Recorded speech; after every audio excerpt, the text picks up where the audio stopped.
Praise lord అందరికి. ఈ లోకంలో చాలా మంది మరణించిన వారు తిరిగి లేవలేదు. ఒకవేళ లేచినప్పటికీ ఏదో ఒక దినమున మళ్ళీ మరణిస్తారు. ఈ లోకంలో ప్రతి మనిషికి మరణము అది సంభవిస్తూ ఉంటది. ఆ మరణాన్ని ఎవరు ఆపలేరు.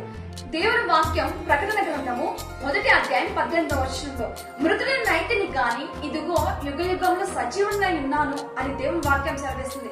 దేవాది దేవుడు మృతుడైనప్పటికీ ఆ మరణము దేవాది దేవుని బంధించలేకపోయింది. ఆయన సజీవుడై తిరిగి లేచి ఇప్పటి వరకు సజీవుడుగా ఉన్నాడు, ఇకపై కూడా సజీవుడుగానే ఉంటున్నాడు. అటువంటి సజీవుడైన దేవుణ్ణి నువ్వు నేను ఆరాధిస్తున్నాం. అటువంటి ఆరాధికుణ్ణి, అటువంటి మృత్యుంజయుని మనం అందరం సంతోషంగా ఆయన ఆరాధిస్తున్నాం. అటువంటి సజీవుడైన దేవుడు సదాకాలం మనకు తోడైనను గాక. ఆమేన్.